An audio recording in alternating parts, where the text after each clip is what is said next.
الله وبركاته.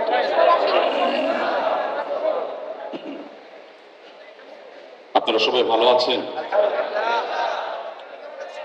আল্লাহ তাআলা লাখ কোটি শুকর, আল্লাহ তাআলা আমাকে ভালো রেখেছেন, আলহামদুলিল্লাহ। আমি দুঃখ প্রকাশ করছি যে আমার নির্দিষ্ট সময়ের চাইতে বেশ খানিকটা দেরি করে আমাকে উপস্থিত হতে হয়েছে, কারণ পথে অবরোধের কারণে প্রায় 2 ঘন্টা আমরা গ্রামীণ পথ মারিয়ে তারপর আসতে হয়েছে, এবং এই অনাকাঙ্ক্ষিত বিলম্বের জন্য আপনাদের কষ্ট হয়েছে। আমি মাননীয় ভিসি মহোদয় সহ সম্মানিত শিক্ষক এবং শিক্ষার্থীবৃন্দ সবার কাছে দুঃখ প্রকাশ করছি। আমি দেশের বাইরে ছিলাম, হংকংয়ে ছিলাম, এবং আমার প্রোগ্রাম আরো একদিন ছিল সেখানে, কিন্তু এই প্রোগ্রামটা সেট হয়েছে, সেজন্য এই প্রোগ্রামটিকে একটু সংক্ষিপ্ত করে আসতে হয়েছে। এবং তারপরে যে অবশেষে আপনাদের সাথে সাক্ষাৎ হয়েছে সিরাত মাহফিলের মঞ্চে, সেটি আমার জন্য অনেক বড় প্রাপ্তির, অনেক বড় আনন্দের। আল্লাহ রাব্বুল আলামিন আমাদের সবাইকে নবী সাল্লাল্লাহু আলাইহি সাল্লামকে সারা জীবন এভাবে চর্চা করবার তৌফিক দান করুন। আলহামদুলিল্লাহ, আলহামদুলিল্লাহ ওয়া কাফা ওয়া সালামুন আলা ইবাদিহি আল্লাযীনা ইসতাফা, আম্মা বা'দ। ইসলামী বিশ্ববিদ্যালয় কুষ্টিয়া কর্তৃক আয়োজিত আজকের এই সিরাত অনুষ্ঠানের সম্মানিত সভাপতি মাননীয় ভাইস চ্যান্সেলর মহোদয় এবং প্রভিসি ডক্টর এবং অন্যান্য যে সমস্ত দায়িত্বশীল সম্মানিত শিক্ষকবৃন্দ আছেন, এর বাইরে আমার সামনে ভূমিষ্ঠ আমার অনেক বড় ভাই তুল্য, অনেকে হয়তো পিতৃতুল্য আমার শিক্ষকবৃন্দ আছেন, আমার প্রান্তীয় শিক্ষার্থীবৃন্দরা। ইসলামী বিশ্ববিদ্যালয় ইসলামকে ধারণ করবে, ইসলামী বিশ্ববিদ্যালয় ইসলাম চর্চা হবে, এটাই স্বাভাবিক।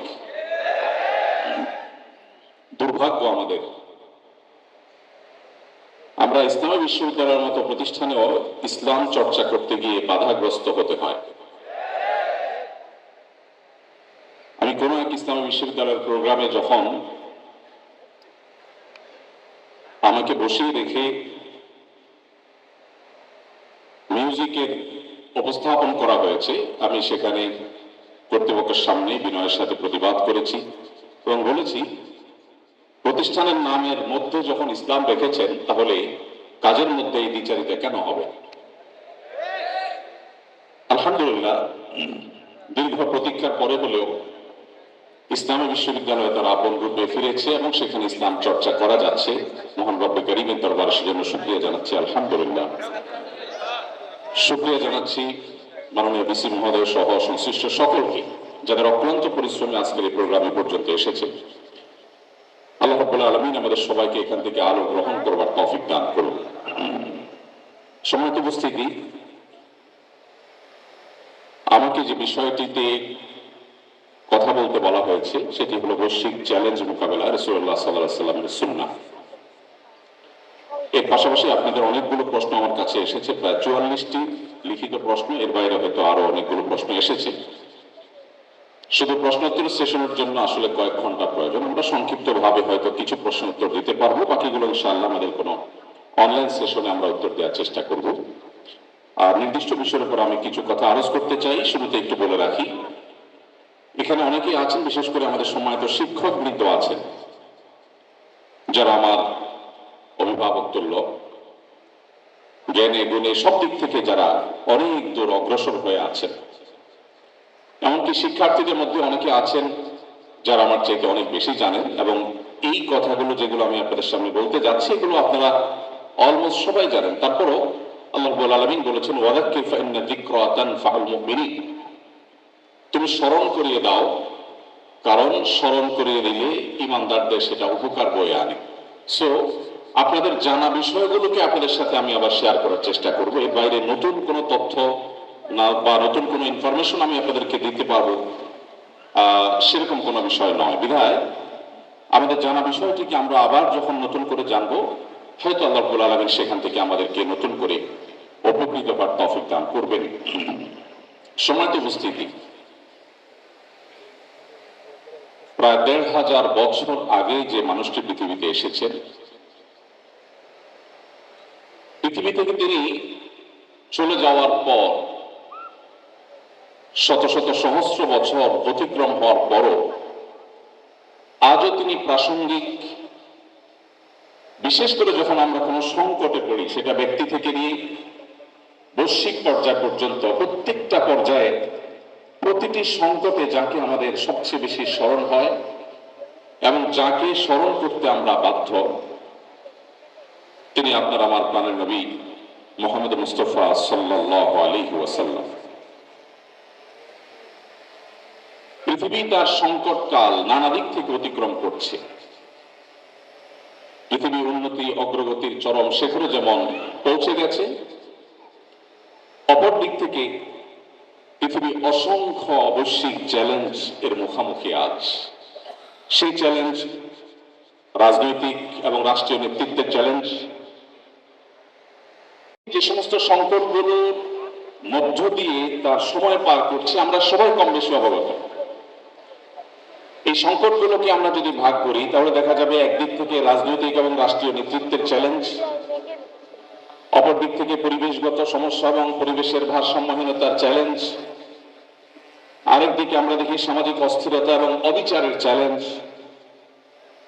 এর পাশাপাশি রয়েছে অর্থনৈতিক বৈষম্য এবং দারিদ্র্যের চ্যালেঞ্জ, তার সাথে রয়েছে স্বাস্থ্য সংকট এবং মহামারী সহ আরো বহুবিধ চ্যালেঞ্জ।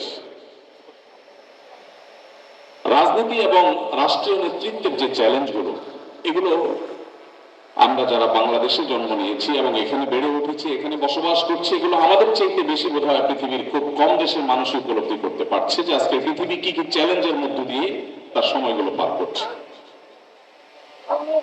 আমাদের এখানে ক্ষমতার অপব্যবহার এটা নিত্য নৈমিত্তিক ব্যাপার। সবাই আমরা ক্ষমতার দাপট দেখাতে অভ্যস্ত।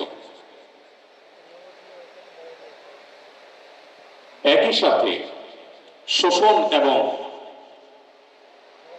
অস্থিতিশীলতা, রাজনৈতিক অস্থিতিশীলতা, এটা যেন আমাদের আজ প্রায় 50 বছর ধরে আমাদের আষ্টে পৃষ্ঠে মনে লেগে আছে। এটা থেকে কোনোভাবে আমরা যেন বের হয়ে উঠতে পারছি না। আমাদের দেশের বাইরেও গোটা বিশ্বে আজ নীরব শোষণ চলছে। হয়তো পৃথিবীর কোন এক অঞ্চল যারা অঢেল খনিজ সম্পদের মালিক, তারা শোষিত হচ্ছে পৃথিবীর উন্নত দেশগুলো দ্বারা। পৃথিবীতে এমন গরিব দেশও আছে, যে দেশের মানুষ নিয়মিত খাবার খেতে পায় না, কিন্তু তাদের দেশে অনেকগুলো আন্তর্জাতিক বিমানবন্দর রয়েছে। সেই বিমানবন্দরগুলো তাদের করা নয়, পৃথিবীর পরাশক্তিগুলো সেই সমস্ত দেশে বিমানবন্দর করেছে সে দেশের খনিজ সম্পদ রাতের অন্ধকারে লুট করে নিয়ে যাবার জন্য। এবং শান্তি রক্ষার নাম করে তাদের সেই লুটের কাজকে সহযোগিতা করছে বিশ্বের মোড়লরা। বিচারহীনতার কালচার, এটার জন্য সবচেয়ে উজ্জ্বল উদাহরণ ইরাক।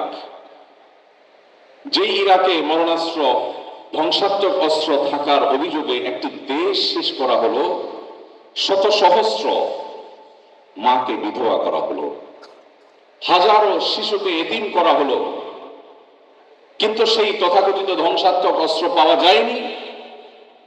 এরপরও কাউকে কখনো সরি বলতে শোনা যায়নি। বিচারহীনতার সবচেয়ে বড় উদাহরণ ফিলিস্তিন, যেখানে মানুষ হত্যা করা এটা এতটাই স্বাভাবিক বিষয়ে পরিণত হয়েছে যেন গোটা পৃথিবী আজ কলোসিয়ামের সেই গ্যালারি। আর সেখানে যে তাণ্ডব চলছে, সে তাণ্ডব আমরা বসে বসে গোটা পৃথিবীর মানুষ দেখছি। আগামী 100 বছর 200 বছর পরের যে প্রজন্ম পৃথিবীতে আসবে, আমাদের নিয়ে তারা আলোচনা করবে পৃথিবীতে তখন মানুষ ছিল যাদের চোখের সামনে কুরে কুরে একটি জনপদের মানুষকে শেষ করে দেওয়া হয়েছে। মায়ের সামনে বাবার সামনে সন্তান না খেতে না খেতে শুকিয়ে কাঠ হয়ে মৃত্যুর জন্য প্রহর গুনছে। এই দৃশ্য মানব ইতিহাসের কখনো ইতিপূর্বে ঘটেছে এমনটি পাওয়া যায় না। মানবাধিকার লঙ্ঘনের যে হিড়িক আজকের পৃথিবীতে চলছে, একদিকে মানবাধিকার প্রতিষ্ঠার জিগির আমরা সারাক্ষণ শুনতে পাচ্ছি, আর অপরদিকে প্রতিনিয়ত মানবাধিকার লঙ্ঘন চলছে। ধর্মীয় সংঘাত, যুদ্ধের নামে গণহত্যা, কি নেই আজকের পৃথিবীর সংকটের তালিকায়। এর বিপরীতে আমরা যদি রাসূল করিম সাল্লাল্লাহু আলাইহি সাল্লামের সুন্নাহ এবং তার সে মহান আদর্শকে সামনে রাখে আমরা দেখতে পাই কোরআন হাকিমে আল্লাহ রাব্বুল আলামিন সবচেয়ে বেশি সংখ্যকবার যে কয়েকটি নির্দেশ জারি করেছেন তার মধ্যে থেকে অন্যতম একটি নির্দেশ হলো আদল, কিসত, ইনসাফ প্রতিষ্ঠা করা। কোরআন কারীমে শুধুমাত্র আদল শব্দটি বিভিন্নভাবে এই মূল ধাতু থেকে এই শব্দটি বিভিন্নভাবে কতবার ব্যবহৃত হয়েছে এ নিয়ে গবেষকদের মধ্যে নানাবিধ মত পাওয়া যায়। অনেকে বলছেন 27 বার, অনেকে বলছেন 29 বার, কমপক্ষে 19 বার।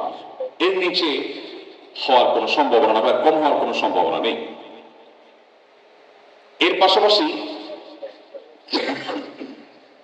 আদলের পাশাপাশি কিসত শব্দটি একই অর্থ দেয় এবং সেই শব্দটি কোরআনে ব্যবহৃত হয়েছে প্রায় কমপক্ষে 21 বার, অর্থাৎ 40 বার কমপক্ষে শুধুমাত্র ইনসাফ এবং ন্যায় বিচার প্রতিষ্ঠা করবার নির্দেশ আল্লাহ তাআলা দিয়েছেন। আপনারা জানেন কোরআনের মতো পাইকারি কথা বলার মহাগ্রন্থ কিয়ামত পর্যন্ত আগত মানব জাতির সকল সমস্যার মৌলিক সমস্যার সমাধানের মূল সূত্র যেই মহাগ্রন্থে বাতলে দেওয়া হয়েছে, সেখানে খুচরা বিষয়ে আলাপের কোনো সুযোগ নেই। যেই মহাগ্রন্থে 5 ওয়াক্ত নামাজের বিস্তারিত বিবরণ দেবার সুযোগ পর্যন্ত নেই, সেই মহাগ্রন্থে আল্লাহ রাব্বুল আলামিন যে সমস্ত আদেশ করেছে, বিশেষ করে কোরআনে কারীমের আদেশ নিষেধের তালিকার দিকে একবার চোখ বুলালে আমাদের কাছে স্পষ্ট হয়ে যাবে আল্লাহ রাব্বুল আলামিনের কাছে মুহাম্মদ সাল্লাল্লাহু আলাইহি ওয়াসাল্লামের আদর্শে ইনসাফ এবং ন্যায় বিচারের গুরুত্ব কতখানি হলে শত সহস্র ইস্যু থাকতে শুধুমাত্র ন্যায় বিচারের ব্যাপারে আল্লাহ তাআলা পৃষ্ঠায় পৃষ্ঠায় পাতায় পাতায় কোরআনে বারবার মানব জাতিকে সতর্ক করেছে। আপনারা সবাই মক্কার কুরাইশ এবং মদিনার ইহুদীদের ষড়যন্ত্র সম্পর্কে অনেক ভালো করে জানেন। মদিনার নবী করিম সাল্লাল্লাহু আলাইহি সাল্লাম তাকে ইনসাফের পথ থেকে বিচ্যুত করবার জন্য হেন কোনো চেষ্টা নেই যেটা করা হয়নি। ফাতেমা নামে এক নারীর চুরি করার পর যখন ধরা পড়ে, আল্লাহর নির্দেশ অনুপাতে যখন তার কোরআনের বিচার প্রতিষ্ঠা করবার নির্দেশ জারি করেছেন নবী করিম সাল্লাল্লাহু আলাইহি সাল্লাম, তখন সম্ভ্রান্ত পরিবারের নারী হওয়ার কারণে তাকে বাঁচাবার জন্য নানাবিধ প্রচেষ্টা হয়েছে। আপনারা জানেন উসামা ইবনে যায়েদ রাদিয়াল্লাহু তাআলা আনহু নবী করিম সাল্লাল্লাহু আলাইহি সাল্লামের অত্যন্ত স্নেহের মানুষ ছিলেন, ছোট মানুষ ছিলেন, যাকে নবীজি অনেক ভালোবাসতেন। তাকে সবাই ঠিক করলো যে তুমি গিয়ে নবীজিকে বলো যে তার শাস্তিটা মওকুফ করে দেওয়া যায় কিনা। তখন নবী করিম সাল্লাল্লাহু আলাইহি সাল্লাম বলেছেন, আল্লাহর বিধানের ক্ষেত্রে আমাকে সুপারিশ করতে আসছো তুমি? রাগান্বিত হয়ে তিনি বলেছেন, ওয়াইমুল্লাহ লাউ আন্না ফাতিমা বিনত মুহাম্মদ সারাকাত লাকাতা'তু ইয়াদাহা, আল্লাহর শপথ করে বলছি আমার মেয়ে মুহাম্মদের মেয়ে ফাতেমাও যদি চুরি করত, আমি তার হাত কর্তন করবার কোরআনে বিধান জারি করতে বিন্দু মাত্র পিছপা হতাম না, আমি সেই নির্দেশ জারি করতাম। নবী করিম সাল্লাল্লাহু আলাইহি ওয়াসাল্লাম এই হাদিসে এও বলেছেন যে আগের যুগের মানুষেরা মুখ দেখে বিচার করত। সম্ভ্রান্ত শক্তিশালী ফ্যামিলির, ঐতিহ্যবাহী বা অভিজাত ফ্যামিলির কেউ অন্যায় করলে তারা আইন এবং বিধিবিধানকে পাশ কেটে যেত আর গরিব মানুষদের উপরে আইন প্রয়োগ করত। কিন্তু মুহাম্মদ সাল্লাল্লাহু আলাইহি ওয়াসাল্লাম এসেছেন পৃথিবীকে ইনসাফ দিয়ে পরিপূর্ণ করতে। বিদায় হজের সেই ঘোষণা নবী করিম সাল্লাল্লাহু আলাইহি ওয়াসাল্লামের পৃথিবীতে মানুষে মানুষে ভেদাভেদ দূর করবার সেই ঐতিহাসিক ঘোষণা আজও আমাদের কানে বাজে। তিনি বলেছিলেন, আলা আলা আলা লা ফাদলা লিআরাবিয়্যিন আলা আজমি ওয়ালা লিআজমিয়্যিন আলা আরবি। আরব বিশ্বের মানুষদের আত্মসম্মান, আত্মমর্যাদা, বরং কোন কোন ক্ষেত্রে তাদের আত্ম অহংকার, এটা কোন পর্যায়ে যারা আরবে ছিলেন কিংবা আরাবিয়ানদেরকে যারা দেখেছেন তারা ভালো বলতে পারবেন। বিশেষ করে সেই সময়ের আরাবিয়ানরা যারা নন আরবদেরকে মানুষই মনে করত না, সেই সময়ের আরাবিয়ানদের বুকের উপর দাঁড়িয়ে, সেই সমাজের বুকের উপর দাঁড়িয়ে নবী করিম সাল্লাল্লাহু আলাইহি ওয়াসাল্লাম ঘোষণা দিয়েছিলেন আলা লা ফাদলা লিআরাবিয়্যিন আলা আজমি। জেনে রাখবে কোন আরাবিয়ানের নন আরবের উপর কোন শ্রেষ্ঠত্ব নেই। তুমি আরব হয়েছ বলে তোমার কোনো বিশেষ মর্যাদা নেই। মর্যাদা শুধুমাত্র তাকওয়ার বিচারেই ঠিক হবে, নির্ধারণ হবে। ইন্না আকরামাকুম ইনদাল্লাহি আতকাকুম। এভাবে নবী সাল্লাল্লাহু আলাইহি সাল্লাম পৃথিবীতে ইনসাফ, ন্যায় বিচার এবং অপশাসন, বিচারহীনতা, মুখ দেখে বিচারের এই কালচারকে তিনি এমনভাবে পরিবর্তন করেছেন যে আজকের পৃথিবীর কাছে সেটা সবচেয়ে উজ্জ্বল উদাহরণ। সময়ত উপস্থিতি, নবী করিম সাল্লাল্লাহু আলাইহি ওয়াসাল্লাম তিনি আমাদের সমস্যার গোড়ায় হাত দিয়েছিলেন। আজ রাজনৈতিক ক্ষমতার যে অপব্যবহার গোটা বিশ্বব্যাপী চলছে, এটির গোড়ায় হাত দিয়ে তিনি সমাধান করবার চেষ্টা করেছেন। তিনি মানুষকে সে দর্শনের দীক্ষা দিয়েছেন, শিক্ষা দিয়েছেন, যেই দর্শনে বিশ্বাসী মানুষ কখনো তার রাজনৈতিক ক্ষমতার অপব্যবহার করতে পারে না। নবী করিম সাল্লাল্লাহু আলাইহি সাল্লাম আমাদেরকে শিক্ষা দিয়েছেন যে ইন্নাল্লাহ হুয়াল কাদির, আল্লাহ রাব্বুল আলামিন শুধুমাত্র কাদির, তিনি শুধুমাত্র সবকিছু করতে পারেন, সবকিছুর ক্ষমতা শুধুমাত্র তার নিয়ন্ত্রণে, আমরা তার দাস মাত্র, যেই হই না কেন। রাজনৈতিক ক্ষমতা এবং অন্য সকল ক্ষমতার উৎস যখন আল্লাহকে মানুষ স্বীকার করবে, তখন তার কাছে রাজনৈতিক দায়িত্ব এটা আমানত মনে হবে। তার কাছে আল্লাহর কাছে জবাবদিহিতার বোধ জাগ্রত হবে। আর আল্লাহর কাছে জবাবদিহিতার বোধ যদি জাগ্রত হয়, তাকে মনিটর করবার জন্য কোনো কিছু প্রয়োজন হবে না। সেলফ মনিটরিং সিস্টেম দ্বারা সে নিজেকে সঠিক পথে ধরে রাখবে। আজকের পৃথিবী আজও যদি মুহাম্মদ সাল্লাল্লাহু আলাইহি সাল্লামের সেই জীবন দর্শনকে ধারণ করে, আজ যে সমস্যাগুলো আমরা দেখছি, এগুলোর সমাধানের পথ অনেক সহজেই তারা খুঁজে পাবে। সময়ত উপস্থিতি, নবী করিম সাল্লাল্লাহু আলাইহি ওয়াসাল্লাম শোষণ মুক্ত সমাজ করবার জন্য, গঠন করবার জন্য কি না করেছেন আমি প্রায় বলার চেষ্টা করি। অনেক নীতি কথা আজকের সমাজে আমরা শুনতে পাই, অনেক সুশীল মানুষ আমরা দেখতে পাই। এমন মানুষ কি পৃথিবীতে আমরা একজনও দেখাতে পারবো যিনি নিজের জন্য যে জামা কিনেন, নিজের গাড়ির ড্রাইভারের জন্য সেম জামা কিনেন, নিজের বাচ্চার জন্য যে জামাটা কিনেছেন, নিজের বাসার কাজের বুয়ার বাচ্চাটার জন্য গিফট হিসাবে জামা কিনবেন, সে একই জামা কিনেছেন? এরকম মানুষ পৃথিবীতে আমরা একজনও আছি কিনা আমি জানি না।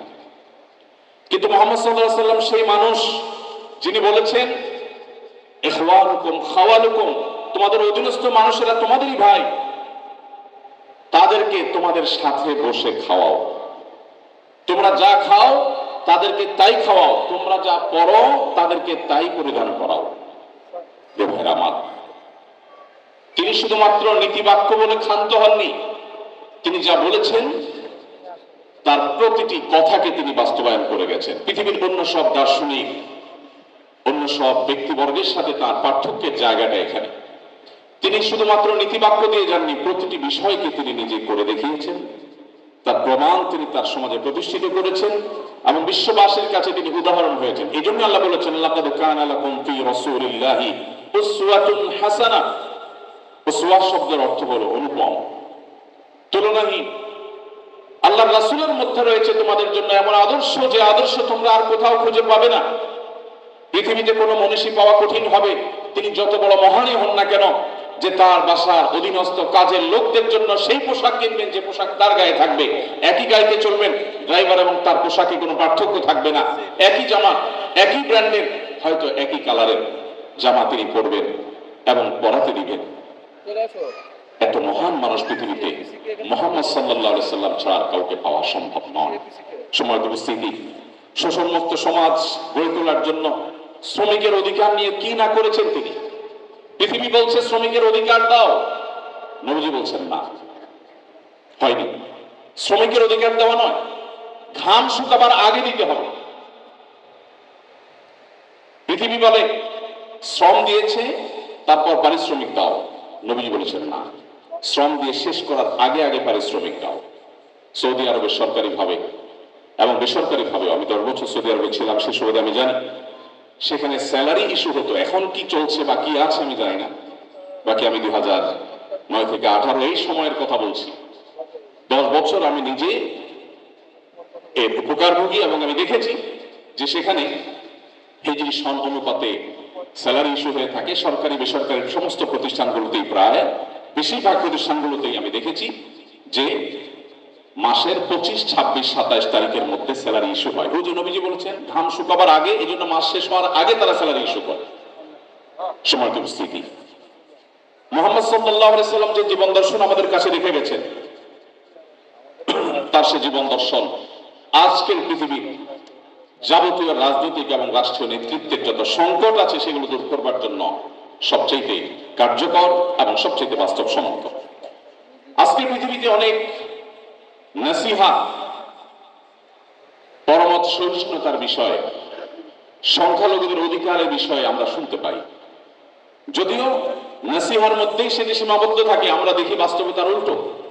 পৃথিবীর উন্নত অনেক দেশ আছে যে দেশগুলো আমাদের দেশে তথাকথিত সংখ্যালঘু নির্যাতনের কথা বলে আমাদেরকে চাপের মধ্যে রাখে। যদিও পৃথিবীতে সংখ্যালঘুদের অধিকারের ব্যাপারে বাংলাদেশের মানুষের মতো সচেতন, বাংলাদেশের মানুষের মতো সতর্ক এবং দায়িত্বশীল মানুষ পৃথিবীতে পরের কথা আমাদের সাবকন্টিনেন্টের আশেপাশের কোন দেশের মধ্যেও নেই।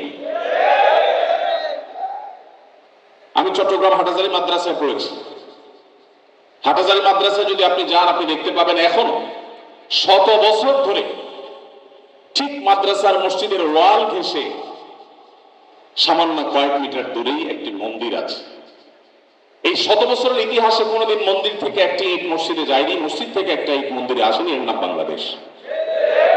সেই বাংলাদেশের মানুষকে সংখ্যালঘুদের অধিকার শেখাতে যারা আসে, তাদের চরিত্র আমরা খুব ভালো করে জানি। মুসলমানদের সাথে মুস্কি হেসে কথা বলে মুসলমানদের ধ্বংসের যাবতীয় আয়োজন করার এই কারিগরেরা আমাদেরকে আজ সবক দিতে আসে সংখ্যালঘুদের অধিকারের ব্যাপারে। আমরা সেই নবীর উম্মত যে নবী আমাদেরকে শিখিয়েছেন।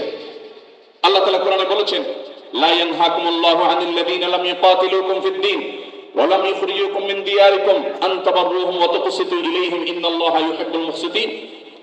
যে সমস্ত অন্য ধর্মাবলম্বী মানুষেরা তোমাদেরকে দেশান্তর করে দেয়নি, ধর্মযুদ্ধ চাপিয়ে দেয়নি, তোমাদের সাথে শান্তিপূর্ণ সহাবস্থান করছে, তোমরা তাদের সাথে সদাচরণ করতে, ন্যায়নিষ্ঠ আচরণ করতে আল্লাহ তোমাদের নিষেধ করেন না, বরং আল্লাহ তাআলা ন্যায়নিষ্ঠ আচরণকারীকে ভালোবাসেন। আমরা সেই ধর্মের অনুসারী, আমরা সেই নবীর উম্মত যার প্রতি আয়াত নাযিল হয়েছে। প্রিয় ভাইরা আমার, আমরা সেই নবীর উম্মত যে নবী সাল্লাল্লাহু আলাইহি সাল্লাম এমন জীবন দর্শন রেখে গেছেন, যে জীবন দর্শনে অন্য এবং ভিন্ন মতের মানুষদেরকেও আমাদের সহ্য করতে তিনি শিখিয়েছেন। তার ঐতিহাসিক মদিনা সনদের কথা আমরা কে না জানি, যে মদিনা সনদ আজ গোটা বিশ্বের মানুষের কাছে সবচেয়ে বড় রোল মডেল। ভিন্ন ধর্মের মানুষদেরকে কিভাবে অ্যাকোমোডেট করে একটি শান্তিপূর্ণ সমাজ গড়বার উদ্যোগ নিতে হয়, নবী করিম সাল্লাল্লাহু আলাইহি সাল্লামের এই সিদ্ধান্ত রাজনৈতিক অঙ্গনে সবচেয়ে বড় এবং সবচেয়ে পুরাতন মডেল। সম্মানিত উপস্থিতি, এর বাইরে নবী সাল্লাল্লাহু আলাইহি সাল্লামের রাজনৈতিক এবং রাষ্ট্রীয় যে সমস্ত সিদ্ধান্তগুলো ছিল, যে সমস্ত দর্শনগুলো ছিল, সেগুলো নিয়ে আলোচনা করা অনেক সময় সাপেক্ষ ব্যাপার। আমি আর সেদিকে যাচ্ছি না, শুধুমাত্র শেষের দিকে এসে বলছি, আজকে যুদ্ধের নামে যে গণহত্যা পৃথিবীতে চলছে, আমাদের দেশেও অনেককে দেখা যায় নবী মুহাম্মদ সাল্লাল্লাহু আলাইহি সাল্লামের চরিত্রে কালিমা লেপনের ব্যর্থ চেষ্টা তারা করে। তারা নবী করিম সাল্লাল্লাহু আলাইহি সাল্লামকে এমন ভাবে ফুটিয়ে তোলার, এমন ভাবে উপস্থাপন করবার চেষ্টা করে যেন তিনি একজন যুদ্ধবাজ মানুষ ছিলেন। নাউজুবিল্লাহ। প্রিয় ভাইরা আমার, আপনারা নিশ্চয়ই জেনে থাকবেন নবী করিম সাল্লাল্লাহু আলাইহি সাল্লামের জীবনে যতগুলো যুদ্ধে, যতগুলো অভিযানে তিনি অংশগ্রহণ করেছেন, তার নেতৃত্বে যতগুলো যুদ্ধ হয়েছে, সাকুল্যে সবগুলো যুদ্ধে দুই পক্ষের যে মানুষ মারা গেছেন, উভয় পক্ষের, মুসলিমদের এবং শত্রু পক্ষে উভয় পক্ষের যে মানুষগুলো মারা গেছেন, রণাঙ্গনে যুদ্ধে মারা যাওয়া মানুষের সংখ্যা প্রায় 400-র কাছাকাছি। ইহুদিদের প্রতি তাদের বিশ্বাসঘাতকতার শাস্তি স্বরূপ নবী করিম সাল্লাল্লাহু আলাইহি সাল্লাম যে মৃত্যুদণ্ডের নির্দেশ দিয়েছিলেন, সেখানে কিছু মানুষ মারা গেছে যারা মূলত সম্মুখ যুদ্ধে রণাঙ্গনে মারা যাওয়া মানুষদের কাতারে পড়ে না, সেজন্য তাদেরকে আমি বাদ রেখে বলছি। আজকের পৃথিবীতে কোন একটা এলাকার পার্লামেন্ট মেম্বার নির্বাচিত হওয়ার জন্য শুধুমাত্র অগণিত মানুষকে জীবন দিতে হয়।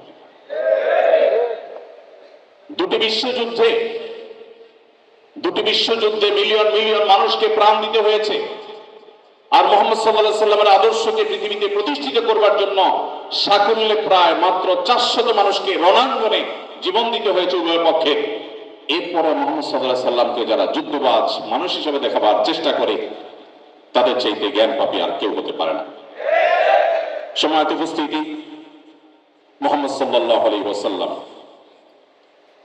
তার যুদ্ধের যে নীতি ছিল, দু একটি পয়েন্ট আপনাদের জানা বিষয়গুলো আপনাদের সাথে শেয়ার না করে আমি পারছি না। আজ বলা হয় আজকের পৃথিবী সভ্য পৃথিবী, বলা হয় আজকের পৃথিবী মানবিক পৃথিবী, বলা হয় আজকের পৃথিবী মানবাধিকারের পৃথিবী, বলা হয় আজকের পৃথিবী নারী অধিকার আদায়ের পৃথিবী। মুহাম্মদ সাল্লাল্লাহু আলাইহি সাল্লাম যখন নারী অধিকার নিয়ে কথা বলেছেন, তখন নারী অধিকার নিয়ে কথা বলাটা ফ্যাশনের বিষয় ছিল না, আজকে যেমনটি ফ্যাশনের বিষয়ে পরিণত হয়েছে। আজকে কেউ নারী অধিকার নিয়ে সচেতন মানে সে খুব সময় সচেতন মানুষ। তার জন্য পৃথিবীর হাজারো সংগঠন, হাজারো প্রতিষ্ঠান তার পাশে এসে দাঁড়াবে, এবং এটা একটা ফ্যাশনের বিষয় হয়ে গেছে যে নারী সচেতন, নারী অধিকার সচেতন। নবী করিম সাল্লাল্লাহু আলাইহি সাল্লাম সেই সমাজের বুকের উপর দাঁড়িয়ে নারী অধিকার কথা বলেন না, নারী অধিকারকে প্রতিষ্ঠা করেছেন যেই সমাজে বাবা নিজের কন্যাকে জীবন্ত পুঁতে ফেলত শুধুমাত্র কন্যা হওয়ার অপরাধে। নবী সাল্লাল্লাহু আলাইহি সাল্লাম সেই সমাজের বুকের উপর দাঁড়িয়ে বলেছেন, কোন ব্যক্তি যদি দুটি কন্যা সন্তানের বাবা মা হয় এবং তাদের সঠিক লালন পালন করে, তাদের জান্নাতের দায়িত্ব আমি নিলাম। প্রিয় ভাইরা আমার, কোরআন এবং হাদিসের কোথাও আমি পাই না 1 ডজন বা হাফ ডজন ছেলের বাবা হলে, ছেলের মা হলে তার জন্য জান্নাতের বারান্দায় যাওয়ার সুযোগ আছে, এরকম কোন হাদিস আমার জানা নেই। কিন্তু কন্যা সন্তান নবী সাল্লাল্লাহু আলাইহি সাল্লাম এই কথা বলেছেন। কোরআন কারীমে আপনারা জানেন সূরাতুন নিসা আছে, সূরাতুল রিজাল নেই। পুরুষদের সূরা বলতে সূরা নাই, কিন্তু নারীদের সূরা বলতে সূরা আছে।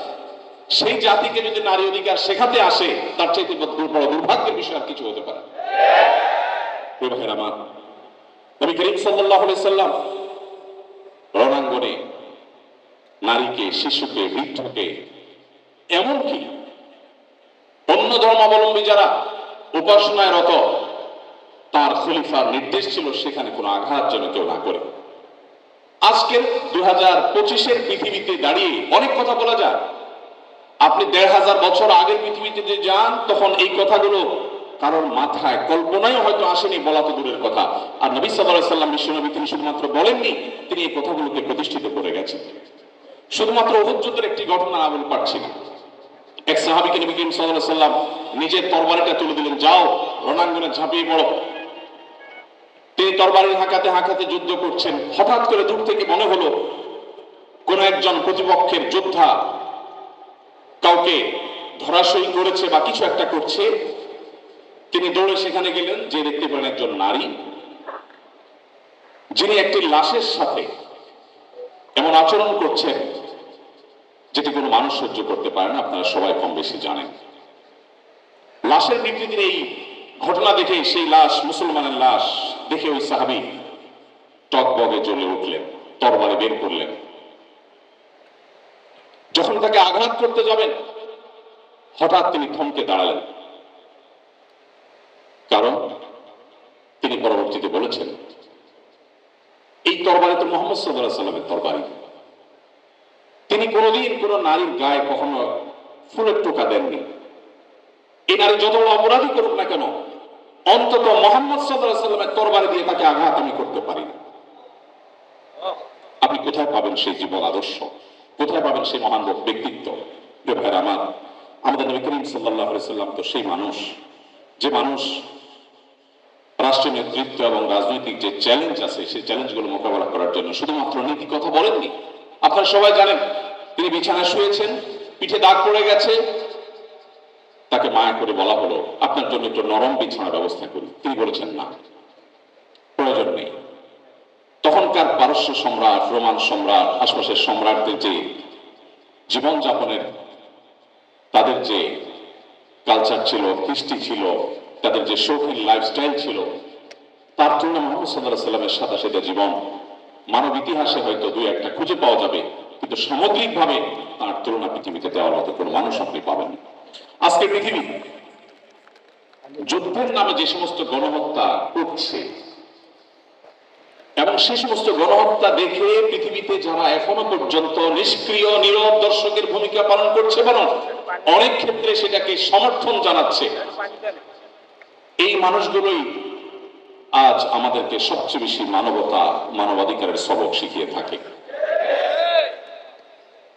ভাইরা আমার, মুহাম্মদ সাল্লাল্লাহু আলাইহি সাল্লামের কোন একটি যুদ্ধে, কোন একটি অভিযানে একটি শিশু নিহত হওয়ার কোন ঘটনা আজ পর্যন্ত তার শত্রু, তার প্রতিপক্ষ তাকে দুচোখে দেখতে পারেন এমন কোন ইতিহাসবিদ আজ পর্যন্ত উল্লেখ করতে পারে নাই। এরপরেও আজ আমরা অনেক মুসলিমরা পর্যন্ত বিভ্রান্তিতে পড়ে যাই। চকচকে তকচকে পরিবেশ দেখে, আজকের পৃথিবী দেখে অনেকেই নিজের ঈমান নিয়ে সন্দিহান হয়ে পড়েন। মুসলমানদের নানা দিক থেকে অধঃপতন এবং পিছিয়ে পড়া দেখে আমরা অনেকে বিভ্রান্তির মধ্যে পড়ে যাই। সাংঘাতিক ভাবে কিয়ামতের আগে যে ফিতনাগুলো পতিত হওয়ার কথা নবীজি বলেছিলেন, এগুলো তার মধ্যে থেকে একটি। অতএব আজও আমাদেরকে বৈশ্বিক চ্যালেঞ্জ মোকাবেলার জন্য ফিরে যেতে হবে মুহাম্মদ সাল্লাল্লাহু আলাইহি সাল্লামের সিরাতে, তার জীবন দর্শনে এবং তার আদর্শের কাছে। আজকে পৃথিবীতে যে পরিবেশগত সমস্যা, সংকট চরম আকার ধারণ করেছে, আপনারা সবাই কম বেশি জানেন। আপনি ইউরোপে, আমেরিকাতে, পশ্চিমে গেলে নিশ্চয়ই দেখবেন যে পরিবেশ বান্ধব করার জন্য তাদের হেন কোনো চেষ্টা নাই, তারা করছে না। অথচ উন্নতির নামে, জীবনকে সহজ করবার নামে মানব সভ্যতার ধ্বংস ডেকে আনতে পারে এরকম বহুবিধ কাজ আমরা করেছি। এখন সেই আমরা আজ পরিবেশের ভারসাম্যহীনতাকে দূর করবার জন্য আমরা সংগ্রাম করে চলছি। পানির অপচয়, এটা তো এখন ফ্যাশনের ব্যাপার।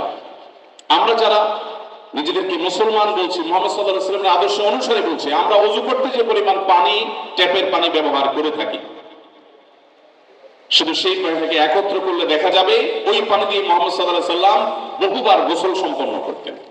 তার গোসলে কি পরিমাণ পানি লাগতো হাদিসে সেটি নিশ্চয়ই আপনারা জানেন। তিনি ওযুতে কি পরিমাণ পানি ব্যবহার করতেন, কতটুকু পানি বরাদ্দ করতেন, সেটাও হাদিসে এসেছে। আমাদের ওযুতে, বিশেষ করে ট্যাপ ছেড়ে দিয়ে যখন আমরা ওযু করি যে পরিমাণ পানি ব্যবহার করি, তার বহুবার গোসলেও এত পানি দরকার হতো না। নবী করিম সাল্লাল্লাহু আলাইহি সাল্লাম পানি অপচয় করা সম্পর্কে যখন নিষেধাজ্ঞা আরোপ করেছেন, সতর্ক করেছেন, কেউ যখন বলল, হে আল্লাহর রাসূল, আমরা যখন সমুদ্রে থাকি, নৌকা বা জাহাজে থাকি, তখনও কি পানি ব্যবহারের সময় আমাদেরকে হিসাব করতে হবে? সেখানে তো পানির কোনো অভাব নেই। নবীজি বলেছেন, হ্যাঁ, সেখানেও তোমাকে পানি ব্যবহারে মিতব্যয়ী হতে হবে। ভাইয়ের আমার, নবী করিম সাল্লাল্লাহু আলাইহি সাল্লামের প্রত্যেকটা বিষয়কে আমরা 2025-এর পৃথিবীতে বসে আলোচনা করছি, পর্যালোচনা করছি, কিন্তু আমাদের উচিত 1500 বছর আগের পৃথিবীতে ফিরে গিয়ে তারপর কল্পনা করা এবং মূল্যায়ন করা, পর্যালোচনা করা যে সেই সমাজের বুকে এটা বলাটা কেমন ছিল। আজকের পৃথিবী পরিবেশ দূষণ করে গোটা পৃথিবীকে বাস অযোগ্য করে ফেলেছে, আমরা করে ফেলেছি। এরপর আমরা এখন পরিবেশ রক্ষার কথা বলছি।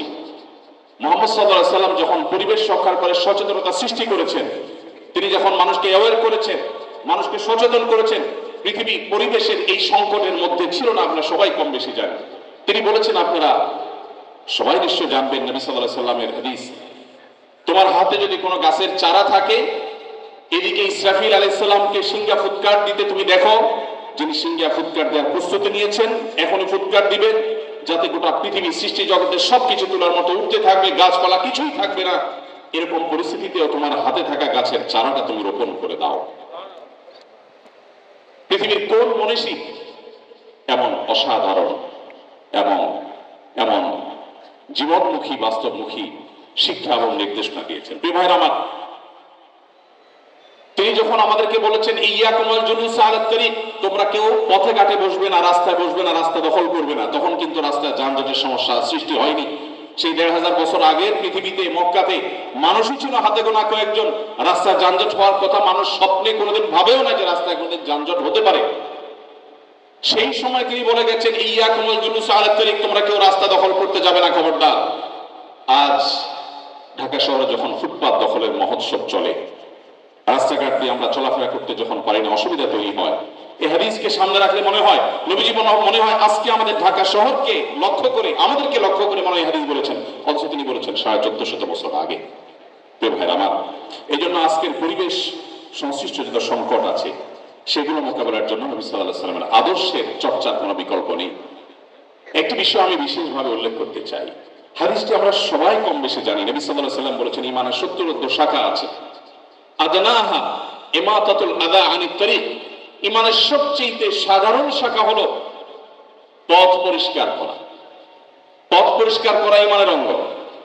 অথচ আমরা যারা ৫ ওয়াক্ত নামাজ পড়ি সে মুসলমানরাও অন্যের ফেলে দেয়া ময়লা আবর্জনা বা মানুষের কষ্টের কারণ হতে পারে সেরকম কোনো কিছু থেকে রাস্তাকে পরিচ্ছন্ন করা, রাস্তায় পরিচ্ছন্নতা অভিযানে সামিল হওয়া, এটাকে ইবাদত হিসাবে গণ্য করা, সওয়াবের কাজ হিসাবে গণ্য করার নজির খুব কম আছে।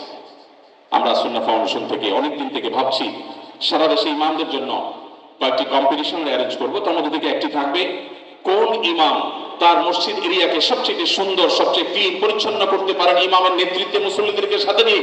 কারণ আমার রাসূল তো আমাকে পথ পরিষ্কার আলাদা নির্দেশ করেছেন এবং এটা একটা আমল, এটা একটা সওয়াবের কাজ।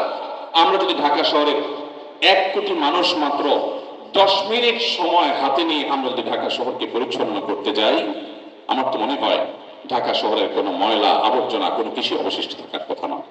প্রিয় ভাইরা আমার, মহানবী সাল্লাল্লাহু আলাইহি সাল্লাম পরিবেশকে সুন্দর রাখবার জন্য যে নির্দেশনা দিয়েছেন সেটা কোনো অথরিটি নির্ভর নয়, প্রত্যেকটা মানুষের সেলফ মোটিভেশনের জন্য তিনি নির্দেশনা জারি করেছেন। সম্মানিত ভাইরা আমার, এটা কি প্রশ্ন তো সহ? ওকে, জি ঠিক আছে, ধন্যবাদ। সম্মানিত উপস্থিতি, সামাজিক অস্থিরতা এবং অবিচার আজ চরমে। আমরা কে না জানি আইন শৃঙ্খলা চকচকে তক্তকে দেখে পৃথিবীর অনেক দেশে, যেটা দেখে আমাদের মনে হয় যে বাহ কত সুন্দর তারা সভ্য হয়ে গেছেন। সন্দেহাতীত ভাবে অ্যাপ্রিসিয়েট করার মতো অনেক কিছু আছে, কিন্তু এর পেছনের যে আমাদের অজানা ইতিহাস, অজানা ঘটনাবলী বা অজানা অধ্যায় আছে সেটাও আমাদের আমলে আনা উচিত এর সঠিক পর্যালোচনা করবার জন্য। আজ পৃথিবীর সবচেয়ে উন্নত অংশ মনে করা হয় যে দেশ বা যে দেশগুলোকে, সেখানে বর্ণবাদ এখনো এতটা শক্তিশালী যে এখনো পর্যন্ত কৃষ্ণাঙ্গদেরকে দিনের আলোতে পায়ের নিচে পাড়া দিয়ে মেরে ফেলা হচ্ছে। গোটা পৃথিবী দেখছে এখনো প্রতিনিয়ত শুধুমাত্র ভিন্ন বর্ণের হওয়ার কারণে নানা রকম বৈষম্যের শিকার হতে হচ্ছে। প্রিয় ভাইরা আমার, মুহাম্মদ সাল্লাল্লাহু আলাইহি সাল্লাম যে জীবন দর্শন আমাদের সামনে রেখে গেছেন, সেখানে আমরা কে না জানি বেলাল হাবশী রাদিয়াল্লাহু তাআলা আনহু সুদূর ইথিওপিয়ার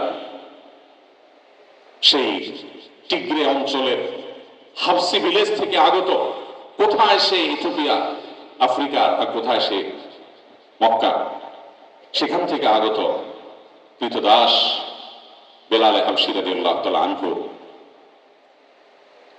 তাকে এত মর্যাদা মুহাম্মদ সাল্লাল্লাহু আলাইহি সাল্লাম দিয়েছেন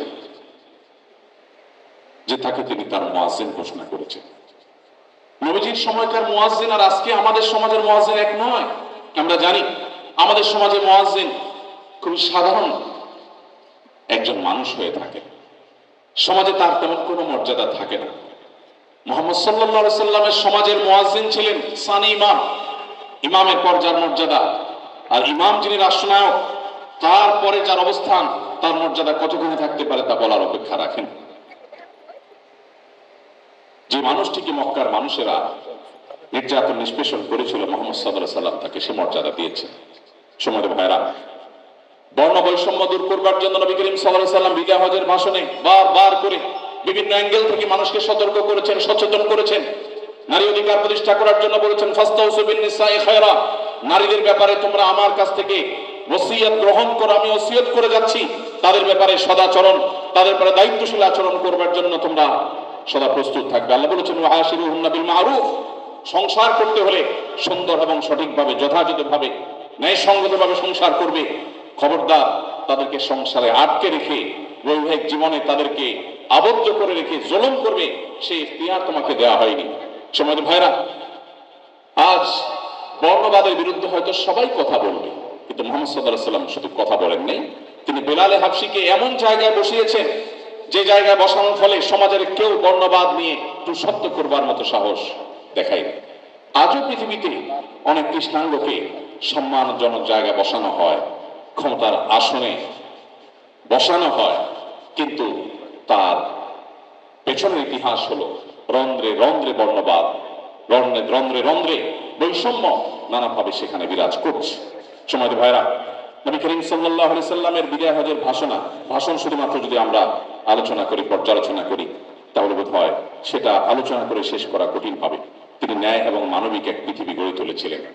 তার পৃথিবীতে, তার সমাজে, তার আদর্শের মধ্যে যারা বেড়ে উঠেছেন, তার নেতৃত্বে যারা গড়ে উঠেছেন, বেড়ে উঠেছেন, মানব ইতিহাসে ইনসাফের যে উদাহরণ তারা তৈরি করেছেন, এটা বোধ হয় মানব ইতিহাসে আর কখনো ফিরে আসবে না। আজকের পৃথিবী আবার যদি তাকে চর্চা করে, তাকে অনুসরণ করে, আজকে যে সামাজিক অস্থিরতা আমরা দেখতে পাচ্ছি, যে অবিচার দেখতে পাচ্ছি, সেটা পরিপূর্ণভাবে নির্মূল করা সম্ভব। সম্মানিত উপস্থিতি, নবীজি সাল্লাল্লাহু আলাইহি সাল্লামের জীবনের কোন অধ্যায় রেখে কোন অধ্যায় নিয়ে আমরা কথা বলবো? তিনি যখন মক্কা বিজয় করলেন, যে মানুষগুলো মক্কা থেকে তাকে চরম অপমানিত করে, লাঞ্ছিত করে, কষ্ট দিয়ে বিদায় করেছে, বিতাড়ন করেছে, তিনি যখন মক্কায় ফিরে আসলেন, তিনি সেই মানুষ যিনি বললেন লা তাসরিব আলাইকুমুল ইয়াউম, আজ তোমাদের কাছ থেকে কোনো প্রতিশোধ গ্রহণ করা হবে না, সবাইকে সাধারণ ক্ষমা ঘোষণা করা হলো। উল্লেখযোগ্য কোন রক্তপাত ছাড়াই তিনি মক্কা বিজয় করলেন। যে বিশাল বহর নিয়ে তিনি এসেছেন মক্কা বিজয়ের সময়, সে বহর দেখে মক্কার মুশরিকেরা সবাই ভরকে গিয়েছিল। না জানি আজকে কি ম্যাসাকারটা হয়ে যায়।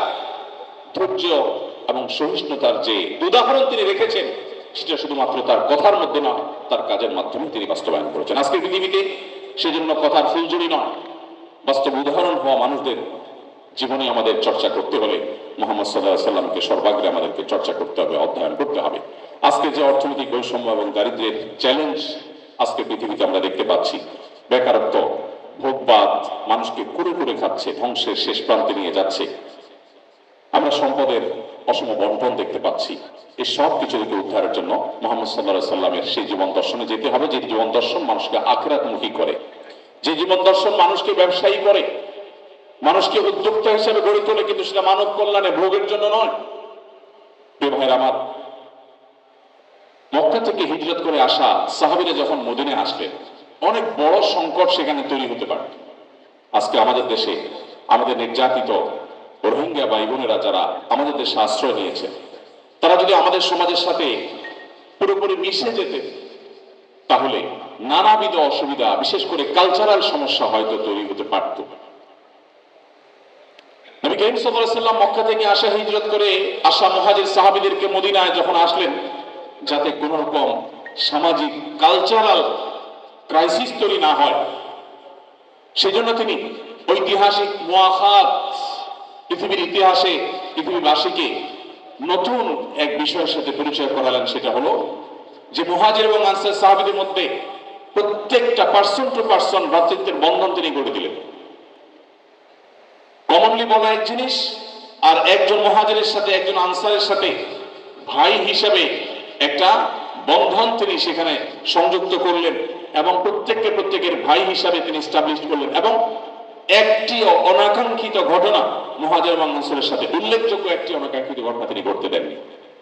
একবার একজন মুহাজির এবং আনসারের সাথে পানি নেওয়া নিয়ে একটু বাদানুবাদ হওয়ার পর একজন যখন তার সোজা দিকে, হে আমার আনসারি ভাইরা, তোমরা কোথায় আসো, এই মুহাজির ব্যক্তি আমাকে আঘাত করেছে, এরকম কিছু একটা যখন তিনি ডাক দিয়ে নবী সাল্লাল্লাহু আলাইহি ওয়াসাল্লাম দীপ্ত কণ্ঠে বললেন, মালি, কি হলো আমার, যে তোমাদের কণ্ঠে আমি জাহিল যুগের আহ্বান শুনছি। এগুলো জাহিল যুগের আহ্বান, জাতিগত আহ্বান ডেকে সংঘাত সৃষ্টি করা, দাঙ্গা সৃষ্টি করা, মারামারি হানাহানি সৃষ্টি করা, এগুলো জাহিল যুগের স্বভাব। দাউহা ফাইন্নাহা মুনতিনা, এগুলোকে তোমরা পরিত্যাগ করো, পরিহার করো, ছুঁড়ে ফেলে দাও, এগুলো দুর্গন্ধযুক্ত। মানুষের মধ্যকার বৈষম্য দূর করে অর্থনৈতিক সংকট মোকাবেলা করার ক্ষেত্রে মুহাজির সাহাবীরা যখন মদিনায় এসেছেন, তখন তাদের হাতে কিছুই নেই, তারা রিক্ত হস্তে খালি হাতে এসেছেন। এতগুলো মানুষ মদিনা থেকে এসেছেন খালি হাতে, মক্কা থেকে এসেছেন খালি হাতে মদিনাবাসী, তাদের জন্য এই মানুষগুলো বোঝা হয়ে যেতে পারত। নবী করিম সাল্লাল্লাহু আলাইহি ওয়াসাল্লাম প্রত্যেকটা মুহাজির সাহাবীকে উদ্বুদ্ধ করলেন, যাও বাজারে যাও, ব্যবসা শুরু করো। সামান্য কিছু টাকা আনসারী ভাই থেকে ধার নিয়ে, পুঁজি নিয়ে, সেই টাকা নিয়ে তারা উদ্যোক্তা হলেন, এন্টারপ্রেনার হলেন। তাদেরকে এন্টারপ্রেনারশিপের জন্য যে উদ্বুদ্ধ নবী সাল্লাল্লাহু আলাইহি ওয়াসাল্লাম করেছেন, 1450 বছর আগের পৃথিবীতে সেটা সহজ বা স্বাভাবিক কোনো বিষয় নয়। সম্মানিত উপস্থিতি, আজকে পৃথিবীতে যে স্বাস্থ্য সংকট এবং মহামারী সংকট আছে, এই সংকটগুলো নিয়ে আমরা আজ সাফার করছি। রোগবালাই, অতিভোজন ইত্যাদির কারণে, নানা কারণে মানসিক চাপ, ডিপ্রেশন, মহামারীর বিস্তার। একদিকে আমরা দেখছি যে স্বাস্থ্য খাতে ব্যাপক উন্নতি হয়েছে, জ্ঞান বিজ্ঞানের যথেষ্ট অগ্রগতি হয়েছে, অনেক গবেষণা হচ্ছে, তার সুফলও আমরা পাচ্ছি, সেটা যেমন সত্য। এর পাশাপাশি আজ নানাবিধ ক্রাইসিস স্বাস্থ্য খাতে নতুন করে সৃষ্টি হয়েছে।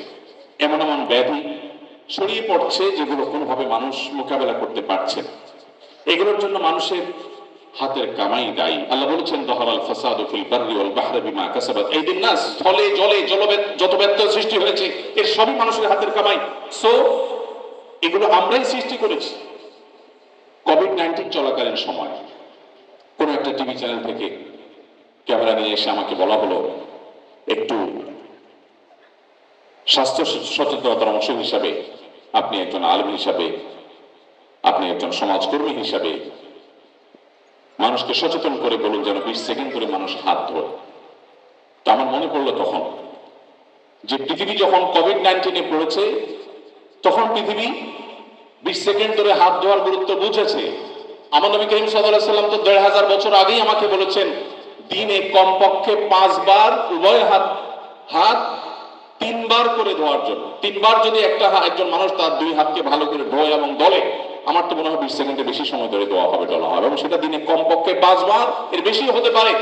অতএব আজকের পৃথিবী সংকটে পড়ে যে সমস্ত সমাধানের কথা চিন্তা করে ভাবে, মুহাম্মদ সাল্লাল্লাহু আলাইহি ওয়াসাল্লামের জীবন আদর্শে সেগুলো বহু আগে বলে দেওয়া আছে।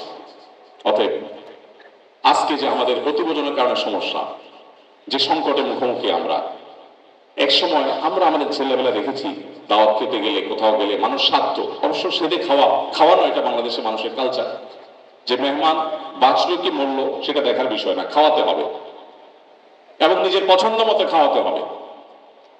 যাই হোক, এখন মানুষ অনেক সচেতন, কেউ খেতে চায় না। যত বড় লোক খাবারের ব্যাপারে তত বেশি উনি সাবধান এবং সতর্ক। উনি খেতে চান না, এটা খাবেন না, ওটা খাবেন না, এটাতে ফ্যাট আছে, ওইটাতে তমুক আছে, ওইটাতে অমুক আছে, উনি ভেজিটেবল খাবেন, উনি ভেজিটেরিয়ান, ইত্যাদি ইত্যাদি ইত্যাদি।